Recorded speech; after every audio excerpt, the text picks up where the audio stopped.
নমস্কার, কেমন আছেন সবাই? বসুন্ধরা ব্লগের নতুন একটি ভিডিওতে আপনাদের প্রত্যেককে স্বাগত জানাই। আশা করি সকলে খুব ভালো আছেন। আজ রবিবার আর এখন বাজে সকাল ৭টা। সবাইকে জানাই শুভ সকাল। এটা হচ্ছে ওয়াইফাইটা আমাদের বাড়ির সেন্টারে লাগানো হয়েছে। কম্পিউটার সেন্টারে এটা লাগানো হয়েছে গতকাল। তবে সেটা আমি আপনাদের সাথে শেয়ার করতে পারিনি। আজ এটা শেয়ার করলাম সকাল সকাল। তো ভাবলাম যে সবকিছুই যখন আপনাদের সাথে শেয়ার করা হয়, তো এটা কেন দেব না? তো অনেক দিনের একটা ইচ্ছে এটা পূরণ হলো। প্রথমে ইচ্ছে ছিল এলইডি স্ক্রিনটাও হলো, তারপরে ওয়াইফাইটাও হলো। তো এখন বাজে সকাল 9টা। মেয়ে নিচে এসে এখন খাচ্ছে চাউমিন। আর বাড়িতে চাউমিন বানানো হয়েছে আজকে। চাউমিন খেতে খেতে ওর মামা ওকে লক্ষ্য রাখছে মাঝে মাঝে, আর বই নিয়ে পড়ছে। মানে যেগুলো পরীক্ষার রিভিশন করতে আছে ওই জিনিসগুলো টুকিটাকি একটু দেখে নিচ্ছে। তবে ওদেরকে আবার এন্টারটেন করছে আর একজন। কে বলুন তো, চলুন দেখাই। দুজনকে এন্টারটেন করছে কিন্তু আমাদের গোপাল ভাঁড়। তো দুজনে, একজন পড়ছে সে আবার নাকি গোপাল ভাঁড় দেখে দেখে পড়ছে, আর একজন খাচ্ছে সেও গোপাল ভাঁড় দেখে দেখে খাচ্ছে। বাকিদের তো কাজ আছে, ঠাকুমা কাজে বসে পড়েছে। তো পুতির মতো যে কাজগুলো আপনাদের আগের দিন দেখিয়েছিলাম ওই কাজগুলো করছে। আজকে রান্না হবে একটু চিংড়ি মাছের মালাইকারি। বড় সাইজের বেশ চিংড়িগুলো এনেছে। এই চিংড়িগুলো দিয়ে রান্না হবে মালাইকারি, আর সেই রান্নাটা করবে আজকে ওর পাপা। ওর পাপা হচ্ছে রবিবারের পূজারি। তো রবিবার দিনটা ও চেষ্টা করে টুকিটাকি কিছু না কিছু একটা রান্না বান্না করার। তো যাই হোক, আর আজকে দেখুন মেয়েটা আইসক্রিম খাচ্ছে, ফোন দেখছে, ল্যাপটপ দেখছে, কিন্তু আমরা ওকে আজকে কেউই বকাবকি করছি না, কারণ রবিবার দিনটা আমরা চেষ্টা করি সব কিছু নিয়ম ভেঙে ফেলতে। তো যাই হোক, মেয়েটাকেও সেরকমভাবেই তৈরি করছি যে রবিবারে যা খুশি করো, রবিবারে নো বকাবকি বা কোনো নিয়ম মেনেই আমরা রবিবার দিন কিছু করি না। তার কারণ হচ্ছে, আমার একটা ফোন ছিল, সেই ফোনটা একটু খারাপ টাইপের হয়ে গেছিলো, ওটাকে সারানো হয়েছে। ওকে যাই বলেছি যে এই ফোনটা তোর, ও সবাইকে ডেকে ডেকে বলছে ফোনটা আমার, আর সেটাতে ওয়াইফাই কানেক্ট করে দিতে ও সেটা নিয়েই সারাটা দিন বসে আছে, কোনো জ্বালাতন করছে না। এদিকে দেখুন ঝোলটাও হয়ে গেছে, মানে মালাইকারিটা হয়ে গেছে। এবার মেয়ের জন্য আমি তরকারিটা চাপাবো।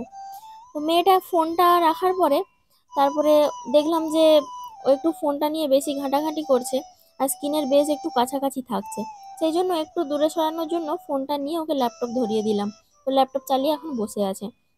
তবে অন্যান্য দিন চেষ্টা করব এতখানি যেন না দেখে। প্রথম প্রথম তো সেই জন্য একটু দেখে শখ মিটিয়ে নিচ্ছে।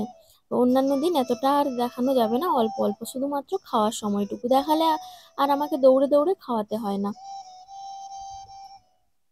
আমি আজকে ওর রান্নাটা করব একটু বাটার দিয়ে, এবং পেঁয়াজ শুধু দেবো, রসুন আদা কিছুই দেবো না।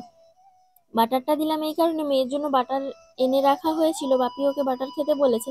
তবে সেরকম ভাবে তো ওর জন্য আলাদা করে কিছু রান্না হয়নি, আমাদের এই নর্মাল খাবারগুলো খায়। তবে দেখলাম আমাদের খাবারগুলো খেতে গিয়ে শুধুমাত্র ঝাল ঝাল করে জলটাই খাচ্ছে, বেশি তরকারি ভাত এই জিনিসগুলো আর বেশি খাচ্ছে না।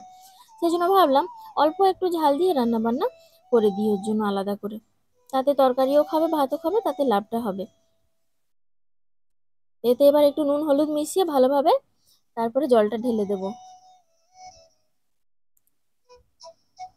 ব্যাস, নুন হলুদ মেশানো হয়ে গেছে। এবার এতে আস্তে আস্তে করে জলটা দিয়ে দিই।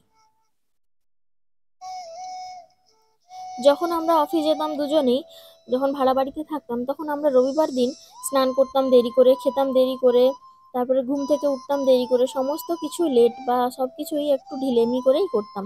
কারণ রবিবার দিনটা সারা সপ্তাহ অফিস করার পর রবিবার দিনটা আর ভালো লাগতো না সব কিছু নিয়ম মেনে কাজ করতে।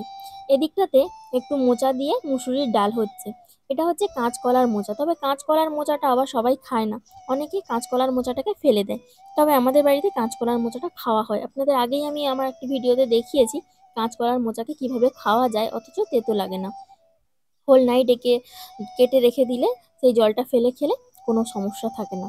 মেয়ের তরকারিটাও প্রায় সেদ্ধ হয়ে এসছে, এবার এর মধ্যে আমি মাছগুলোকে দিয়ে দেবো। তার আগে একটু গরম মশলা মিশিয়ে নিচ্ছি।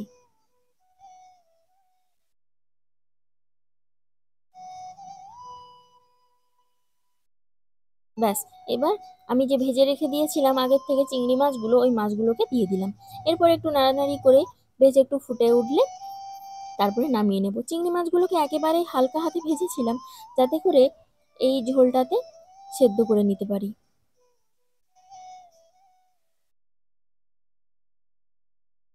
চলুন এবার একটু ছাদ দেখে ঘুরে আসি। তার আগে দেখুন, ভাই আর ওর জামাইবাবু মিলে দুজনে মিলে এই টবটাকে নিয়ে এসছে। এটাতে নাকি উনুন করবে। উনুন করার আবার রয়েছে অনেক রকম কাহিনী। মানে আমরা একটা গ্যাসে রান্না করছিলাম, ওটাতে রান্না করতে করতে ওটা শেষ হয়ে গেছে, আবার একটা গ্যাস জুড়তে হলো। সেই জন্য বলছি যে আবার একটা উনুন তৈরি করার জন্য এটা নিয়ে আসছি। তো ছাদে আজকে বেশ একটু রোদ আছে, সেই জন্য ছাদে জিনিসপত্রগুলো মিলে দিয়েছিলাম। তো বন্ধুরা, হঠাৎ করেই আবার দেখা যাবে বৃষ্টি শুরু হয়ে গেছে। তো বন্ধুরা, আজকের ভিডিওটি এই পর্যন্ত। সবাই ভালো থাকবেন, সুস্থ থাকবেন, সাবধানে থাকবেন।